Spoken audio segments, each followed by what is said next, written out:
As you may have guessed by now, Jordan Maxwell is not this man's real name, and I don't have any kind of problem with that. Using a pseudonym is a perfectly reasonable and understandable practice. But there is something a little fishy with the name that Jordan Maxwell chose. Here's why. In Madame Helena Petrovna Blavatsky's book, Isis Unveiled, Volume 2, Theology, she tells us what her version of the Nazarene Trinity is. And she tells us that the second in the Trinity is Jordanus Maximus. It is said that Jordanus Maximus, the water of life, he is the one through whom we alone can be saved. Gentlemen, have you ever heard or read Mrs. Blavatsky? She's Helena Petrovna Blavatsky? Right. Yes, I have all of her works. You have? Yes. Well, that's why. Yes. I think her best work was Isis Unveiled, Part 2, which is theology. Right. And that was an exceptional work. I think that Helena Petrovna Blavatsky, the Russian mystic, was a very wise and perceptive lady, and she had some very profound knowledge, obviously, and her academic achievements were extraordinary, and so I have a very high respect for the work of Helena Blavatsky.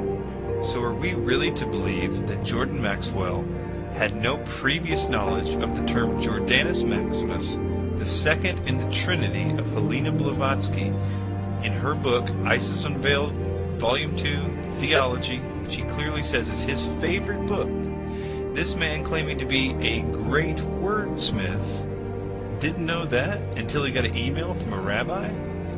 Something doesn't add up.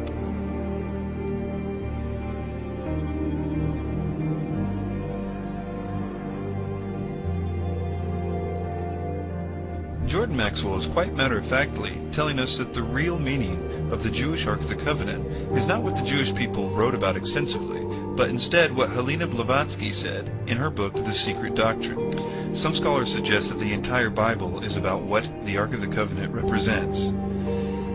But all parties do agree that, according to the Hebrews, it did not represent the female ability to give life. This version is only found in Freemasonry.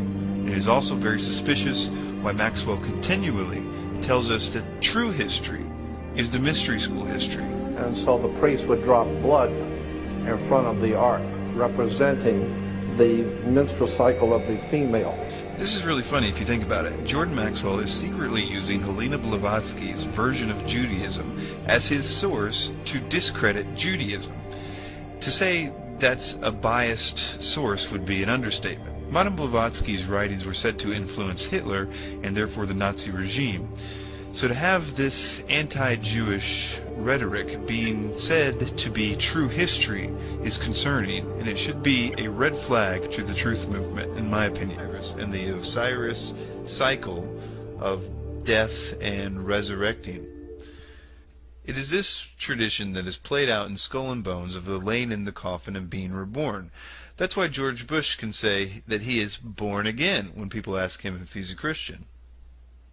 It all goes back to the ancient mystery schools of Egypt, and the initiates, all initiates, would lay into the sarcophagus of the Great Pyramid of Giza to be reborn into the mystery school tradition. Oddly, Maxwell has done that. If you've never been in the Great Pyramid of Giza, I will tell you it's an extraordinary experience. I laid in the king's sarcophagus and was blessed in a ritual by a Kemite priest.